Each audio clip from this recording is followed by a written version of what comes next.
Tonight, I Hear Voices Theatre Company, in association with Spanner House of Horror and Sally's Intimate Dry Cleaning Services, presents a tale of abominable apprehensionness, featuring trepidatude and disgustation in equal genre mesures.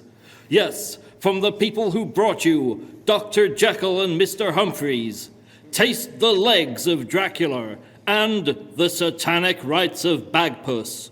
You are cordially invited to quake with oats at A Ghost Story for Christmas, belated July edition. And now a word from our sponsors. Pianos. Thank you. I'm not finished yet. My apologies. Yes, pianos. Is your iron frame rusting? Is your upright keeling over? Is your grand worth less than half a knicker? Want to get it humanely destroyed but can't afford the vet's bills? Well, why not try the all-new Himmler-Krippenhague patented piano trebuchet?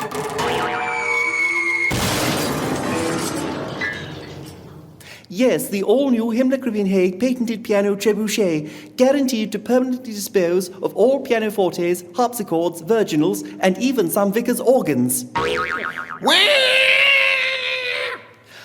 Ask your local Church of England organ twanger for particulars. You won't be disappointed. And remember, avoid imitations.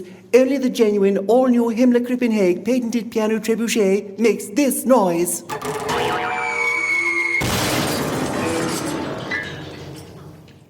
Now read on. Thank you. Good evening. My name is Card, Valentine Card, the face of radio, the man in clothes, and the Home Service's voice for all things unspeakably horrid and non-specifically dreadful.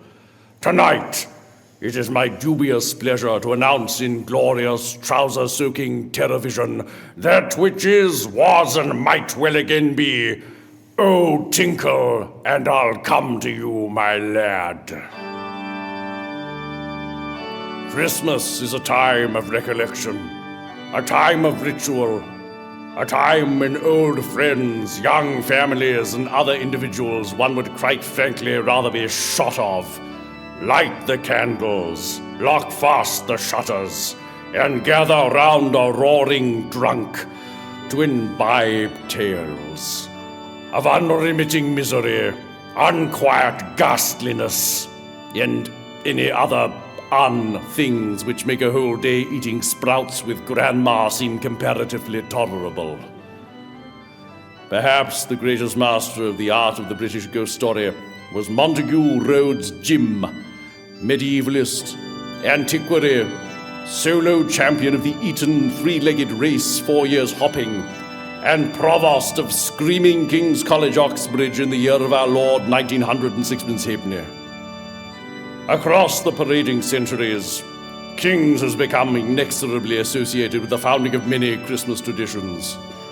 The Festival of the 9 Lessons from the College Chapel, the Festival of the 9 Bottles from the College Bursa, and the random beheading of first-year boys on the 3rd Sunday of Advent. But also, and most importantly for the purposes of this evening's entertainment, the gathering of the Chitwag Society, where the wittiest, prettiest, and often blondest of undergraduates meet in the provost rooms in the dying hours of Christmas Eve for the unveiling of a fresh ghost story genially exhumed by Monty himself.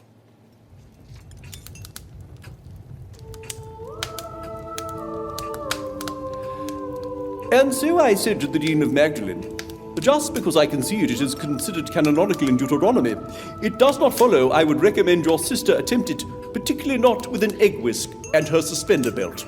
How witty, how witty! Oh, Monty, you are one. Hurrah for Monty! And egg whisks! And suspender belts. And sherry too! And sherry too! Indeed, but I fancy that trifling anecdote is not quite the entire reason we are assembled here tonight. Tell us a ghost story, Monty. Yes, a new ghost story. A ghost story!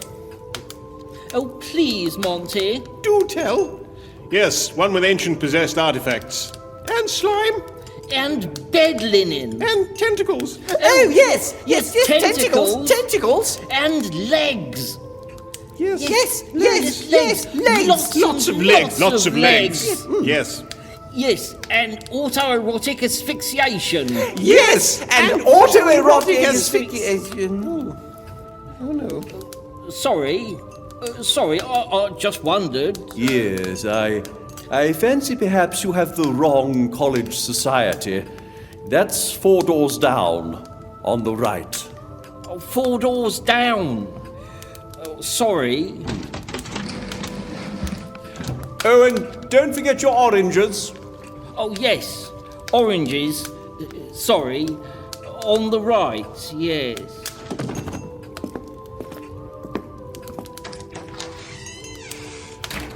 Now then, where were we? A story concerning ancient possessed artifacts. And bed linen. Ah, well, actually, I think I could oblige you on both counts. Ooh! Allow me to elucidate.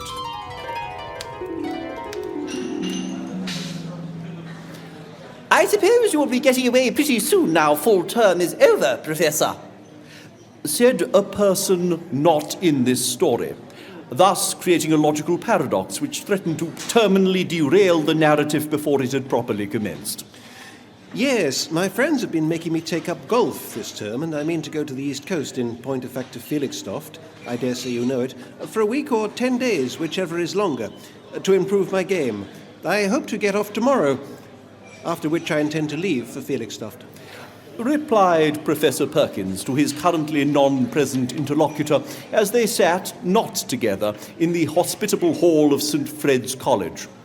Professor Perkins, who was most definitely present, and indeed the notional subject of tonight's tale, was a young-ish man of indeterminate thighs, neat and precise in speech when not flustered, and totally destitute, alas, of a sense of humour.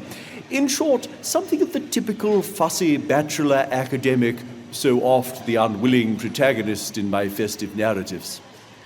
At this juncture, a voice piped up to the side which was already not occupied by another person almost entirely absent from this story.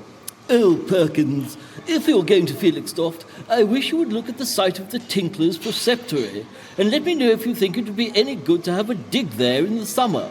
It was, as you might suppose, a person of antiquarian pursuits who said this. But since he too merely appears in this prologue, there is no need to describe him in any detail. I'm wearing a hat, you know. Oh, don't pad your part, love. Well, really. Certainly, Professor Hatt. Yes, if you describe the whereabouts of the preceptory site, I'll do my best to give you an idea of the lie of the land when I get back. Oh, Perkins, that would be decent of you, although I doubt there's much showing above the ground. Must be down close to the beach by now. The sea has encroached tremendously along that section of the coast.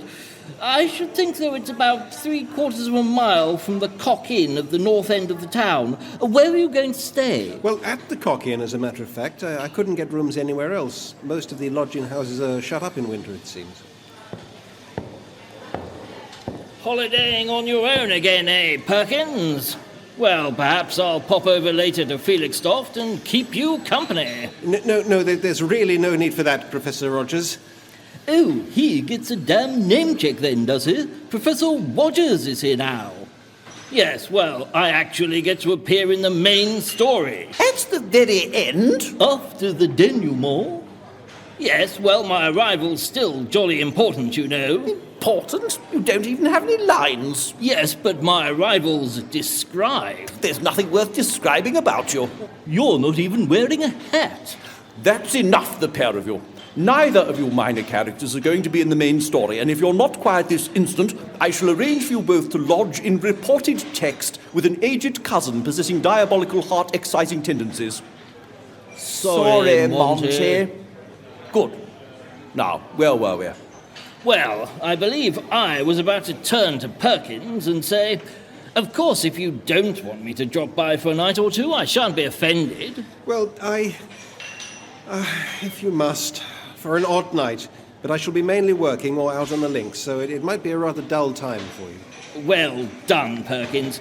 I won't come if you don't want me, but I thought I'd do nicely to keep the ghosts off, as they say. Oh, I do beg your pardon. I oughtn't to have mentioned that. I forgot you didn't like levity on these topics. I freely own that I do not like careless talk about what you call ghosts. I hold that any semblance, any appearance or concession to the view that such things might exist is equivalent of a renunciation of all that I hold most sacred. And I do not think that anything shall ever shake me of that belief. All right, Perkins, have it your own way. See you in a few days. On the following day, Perkins did, as he had hoped, succeed in getting away from his college, and in arriving at Felixstoft, where he was made welcome in the lobby of the Cock Inn by its proprietor, one Miss Fenella Tort. We are, of course, delighted, Professor Perkins, to welcome a respectable academic gentleman such as yourself to the Cock. Yes, indeed, you have quite a grand establishment here, Miss, Tort. Why, that is most kind of you to say, Professor Perkins. I suppose our dear old Cock is indeed quite a size now, having been extended on a number of occasions over the years, particularly under the hand of my dear departed grandfather, the late Mr. Tort Sr., and nevertheless, there has been a cock on the front in Felixstoft in some proportion or the other since 1755. Yes, you are very close to the beach now, aren't you? I mean, whatever may have been the original distance between the inn and the sea, not more than 60 yards separate them now, eh? Are the waves noisy? I regret so. In the days of my dear departed father, the late Mr. Tort Jr., and more recently still my mother, the late Mrs. Tort, née Elder Bobbins, I'm sure the Cock felt much farther back, but since I have taken up the esteemed position myself, it is the oft-voiced impression by many of the more observant guests that the Cock is so much closer to the front, to the extent I fear that one day the entire Cock might slip inexorably into the sea, but that is perhaps the inevitable conclusion of all such enterprises, is it not? Which reminds me, will you be requiring a double-bedded room? Ah, well, I hadn't really given much... Well, it is simply, I recall from your initial telegram, you stated that as an academic gentleman, you would be taking quite a large number of books and some scientific equipment and golfing equipment with you, which I can see from the quite prodigious bulging of your personal baggage is quite clearly the case, and thus would be requiring space to manipulate. Regrettably, the only chamber of any size one can currently offer is really a double-bedded one, and unfortunately the bed frames are densely robust and difficult for a lady to easily transpose from one room to another. Why, even Baxter finds them more than his posterior cruciates can comfortably accommodate. Buggers, they be! Yes, thank you, Baxter! He has weak ligaments. I believe that is what I articulated, yes. And the room, I do hope this furnishing redundancy to the tune of one should not prove in any way non-conducive to your entire residential satisfaction. Well, I suppose I could rough it for the short time I'm here. Oh, that is most generous of you, Professor Perkins. Well then, I shall arrange to have you popped in number 107. Baxter! Yes, I'm popping this gentleman into my front double chamber. Would you care to handle his accoutrements? Who are? The cases, Baxter, the cases. Who are?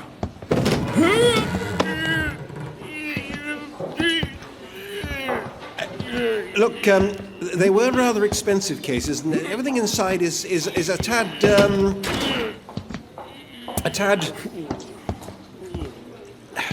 delicate. Yes, so if it's not too much trouble on the stairs, could your man possibly be just a fraction more... Buggers! Careful? Yes, look, do you mind if I do that myself? Oh, it's no problem at all, is it, Baxter? Buggers! Yes, I'm afraid it is a problem. I'd much rather Ass bastards! No, never mind. Oh, good. After all, I rather think he's getting into a rhythm now.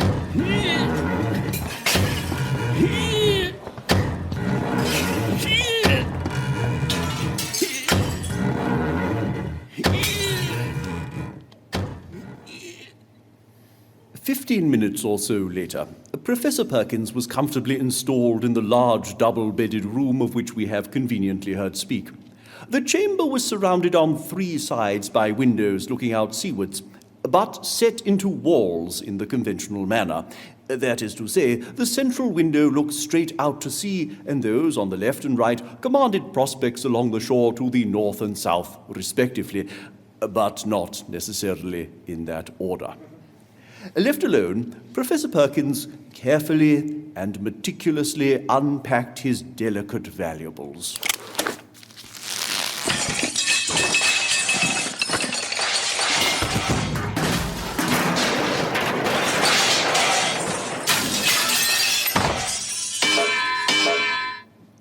What beauties! Retiring to rest, Perkins arranged the remains of his shattered theodolite upon the commodious table, before sitting beside the tabulated commode to polish up his mid-iron and unbend his much-abused niblick.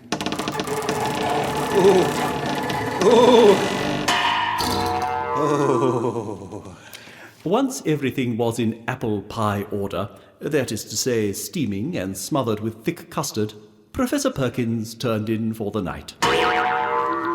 Oh, mother.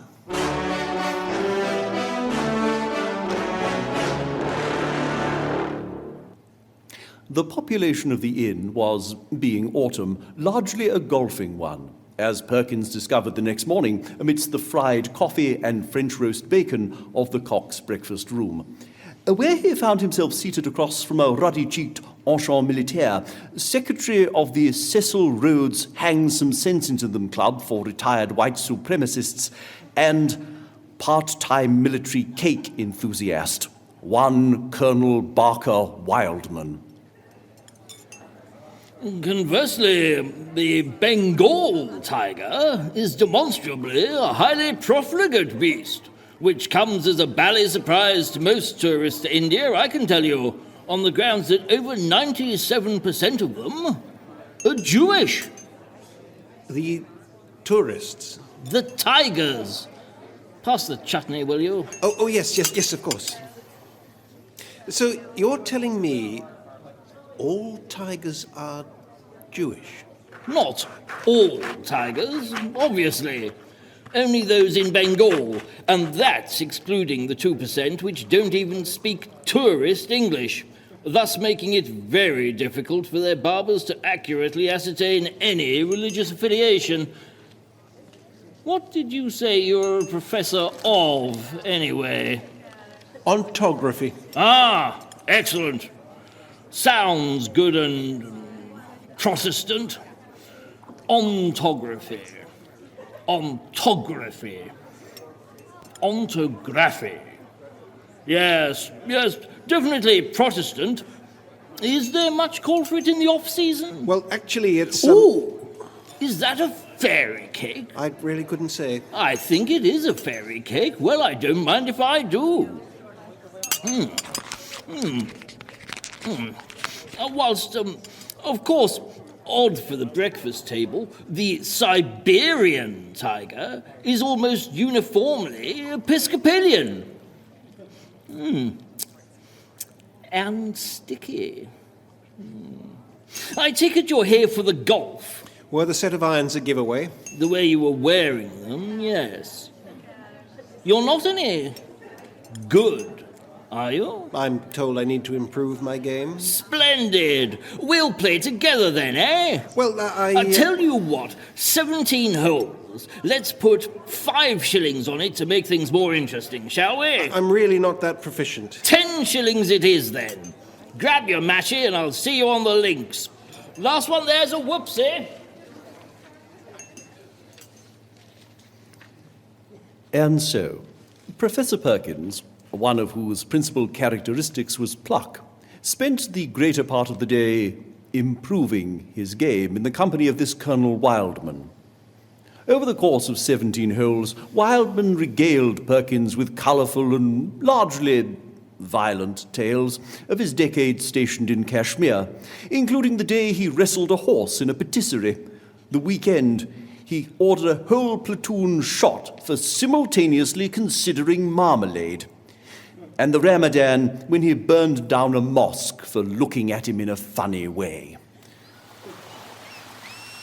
Whereas in Bhutan, Professor, it is vital to one's very survival to remember that in the Bumthang district, the duck is worshipped as a sacred animal, because it is regarded by those rude peoples as a fish, when it is, in point of fact, as we in the enlightened Protestant West have known for many years, clearly a species of marsupial. Are you quite certain of all that, Colonel? Course! 4! Oh dear, I don't think that's heading in precisely the correct, What's that bloody water doing there? I believe that's the North Sea. Yes, but who put it there? I blame the Pope. Both of them. That's 9 whole balls they've had off me today, the blighters. What do they think I am? Made of balls? Now, where were we? I believe it was my shot. Oh, well, yes, if you must. Yes, I've seen whole families burned alive before my very legs for the crime of duck aspersion by Bhutanese juju men. And what's more, using only their own earwax as a rudimentary form of accelerant. 4! Good God! That'll have some distance to it. Yes, it does rather seem to be heading in the desired direction. No chance it'll ever get in, though. Not at this range. Not a hope. Bugger me. It was 10 shillings we agreed, wasn't it, Colonel? Bloody popery! From this juncture onwards, the Colonel's demeanour began to assume a colouring so lurid that even Perkins jibbed at the thought of walking home with him from the links. He determined, after a short and furtive look at that bristling moustache and those incarnadine features, that it would be wiser to allow the influences of fairy cakes and laudanum to do what they could with the Colonel before the dinner hour should render a discussion of his 10 shillings inevitable. I might walk home alone tonight along the beach, yes, and take a look, there'll be light enough for that, at the ruins of which Professor Hatt was talking. Not quite sure exactly where they are, but I'm certain I should find some conveniently situated local information dispenser to point me in the right direction. And so, as Perkins crunched along the slowly darkening beach, he found his expectation of navigational assistance apparently satisfied with the appearance in the distance of a small, tatty, short-trousered scarecrow, precariously supported by blanched, hairless legs, reminiscent of bits of string with knots tied in them. I say, you there, boy. What? Is the preceptory in this direction? The preceptory? Yes. Well, Squire, it's entirely possible like it might be, given that I ain't got a clue what one of them is. A preceptory, the headquarters of an order of monastic knights, dating from around the 1100s, most likely possessing a buttressed tower and a vaulted undercroft. Oh, well, that's nice, isn't it? Dear Lord, does no one teach even the rudiments of Norman Gothic these days? Well, this is Suffolk. I'm after a big, damp, salty ruin by the Cock. Yeah, you look the sort. Impudent, juvenile narrative device. I mean, I am in search of a large archaeological site situated by saline waters, probably about 3/4 of a mile or so from the Cock Inn. Oh, that! All those broken old stones jutting out through the gorse. Why didn't you just say? I thought I had repeatedly. Well, what's the best route? Well, look, follow the beach until you get near the sandy bit, then strike inland, just past the hanging oak. Take a sharp left at the triple padlock mausoleum, then right at the burning ash tree. Don't feed the spider's babies, mind. Cut through Abbot Thomas's rose garden, past Martin's Close, which is just down the side of number 12, or number 13 if you get there after dark. Mind the Wailing Well, step over the rats if you can, then just follow your nose. Oh, and if you meet a fella called Dexter Braxton Hicks, you've gone too far. How so? He's written by another author. I see. Well, I suppose I should give you something for your trouble. Or, if you want the quickest route, just follow the beach. Yes, upon reflection, I won't give you anything then. Ooh, that happened quick. Perkins decided, quite understandably, to take the more direct route along the shoreline, ultimately stumbling, quite literally on this occasion, upon his goal, when, in the approaching twilight, his foot caught partly in a gorse root and partly on a largish stone, and over he went. Whoa! Oh, no, not another kink in me jigger. That's the last thing my handicap requires. Good Lord. No wonder I tripped. What a tangle. Hello? Now what have we here behind all this gorse and turf? Aha! Yes. Napped flints embedded in mortar. My eyes don't deceive me. A series of overgrown low walls. Why, Perkins, you clever devil, you. I think you've only gone and found it. Right. Time, I fancy, for the pocketbook and trusty propelling pencil. We'll show old Hat a thing or two, won't we, Perkins?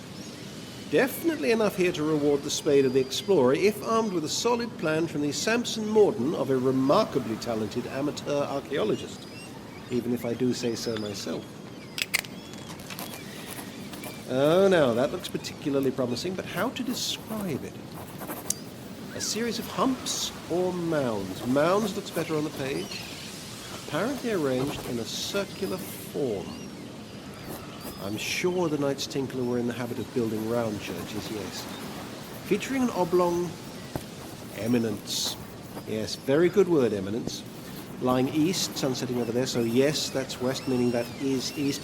East of the centre of the circle. Most likely the base of the platform, sarcophagus, or altar.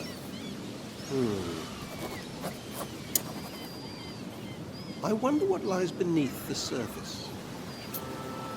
In an effort to answer that eternally most provocative of questions, Professor Perkins knelt down beside the aforementioned eminence, and noticing as he did that at one end a small patch of turf was already missing, he opened his penknife and began scraping tentatively away at the earth for evidences of masonry.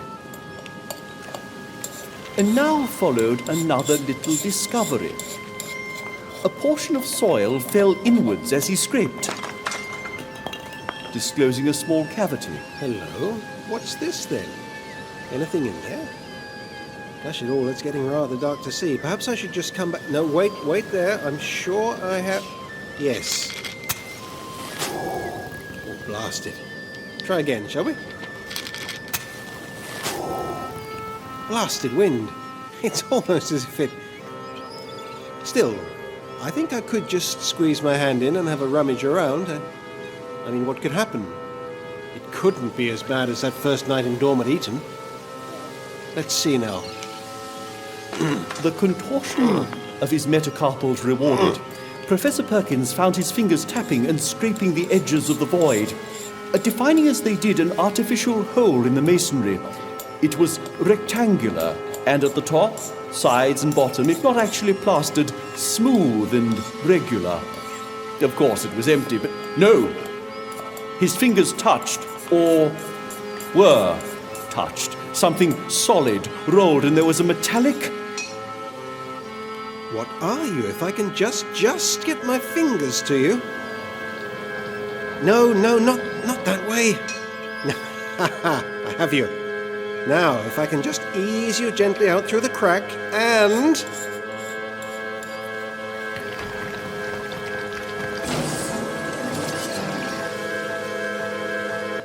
a full-size Broadwood & Sons iron-framed concert grand. Circa 1125 and 3/8. Now that, I confess, I did not expect. And neither one assumes did the majority of our listeners, but such is the way of parody. By now, it was too late and almost too dark for Perkins to think of undertaking any further search. That would have to wait until the morning, and so, feeling it was of some slight value at least, he slipped the grand piano absently into his ticket pocket. I'd like to see bloody Jonathan Miller try that on film. Definitive adaptation, My Sunday Bonnet. Yes, but anyway. With that, Perkins turned to leave. Bleak and solemn was the view on which he took a last look before starting homewards. A faint yellow light in the west showed the links, on which a few figures moving towards the clubhouse were still visible, leaving one of military bearing, apparently jumping up and down upon a set of golf clubs and shaking his fist impotently at the North Sea. Bloody popery! The wind was bitter from the north, but it was at Perkins' back, pressing him forward towards the cock. He quickly rattled and clashed through the shingle and gained the sand, upon which, but for the groins, which had to be got over every few yards, the going was good and quiet. One last look behind to measure the distance he had made since leaving the ruined Tinkle's church showed Perkins a prospect of company on his walk, in the shape of a rather indistinct personage. Good Lord. That fellow seems to be making great efforts to catch up, but making little, if any, progress. I mean, there's an appearance of running about his movements, but the distance between he and I... No, it doesn't seem materially to lessen. I wonder if he works for the railways. Well, it'd be absurd to wait until he comes up. I wonder who it can be. The Colonel, that boy? No, I almost certainly don't know them. And for all that company might be welcome on a lonely shore, what would one do if such company turned out to be? Well, one remembers old tales, of course. What if one looked back and caught sight of a black figure sharply defined against the yellow sky and saw that it had horns and wings? What if it's an estate agent? No, children's stories. Don't be an idiot, Perkins. This fellow is no such phantasmagorical beast. But I wonder whether I should stand or run for it. In such a diabolical circumstance, I mean. But you are running, aren't you, Perkins? Running for dinner, that's all. Dear me, it's within a quarter of an hour. I mustn't be late. Yes, I must not be late.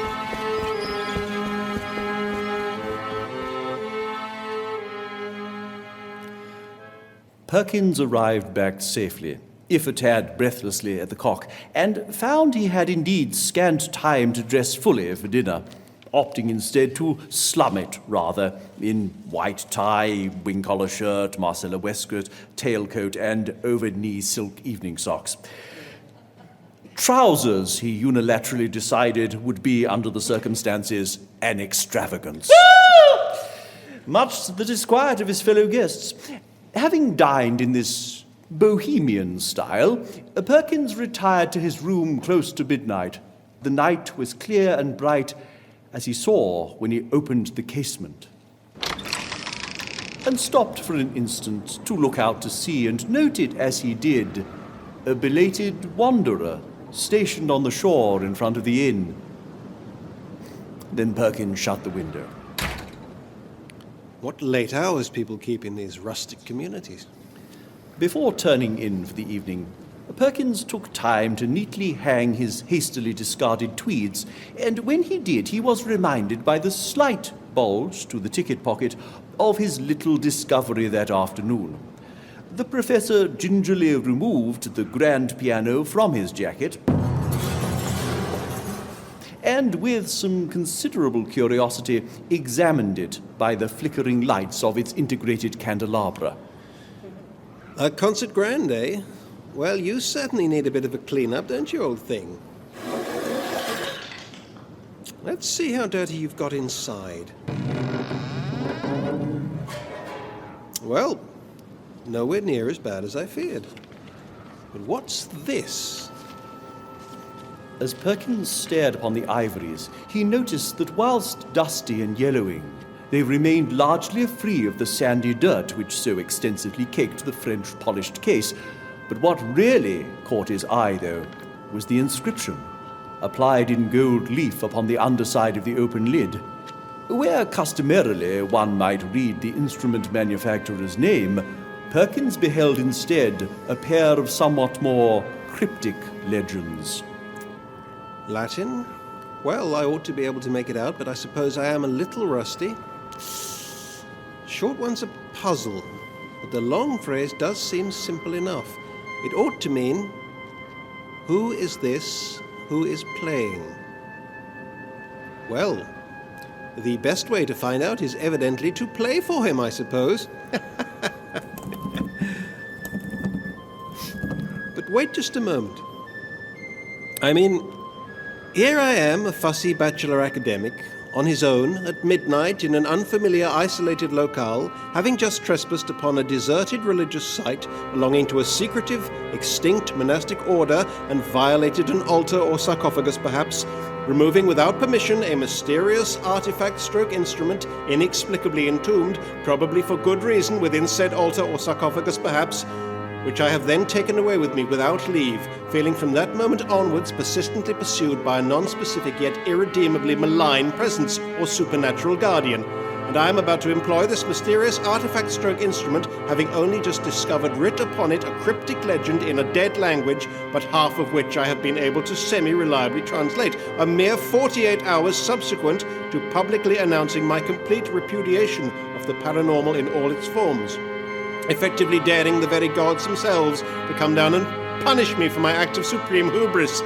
And therefore I cannot help but wonder, is my attempting to play this piano the wisest possible course of action? Oh, fuck it, let's give it a whirl. I shall play it. I must play it. I must make beautiful music.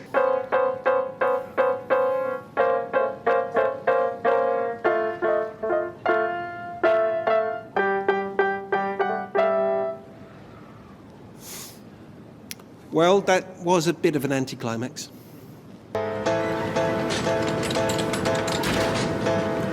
Oh, dear God in heaven. What have I done? What have I done? What have I done? Yes, what indeed had Professor Perkins done?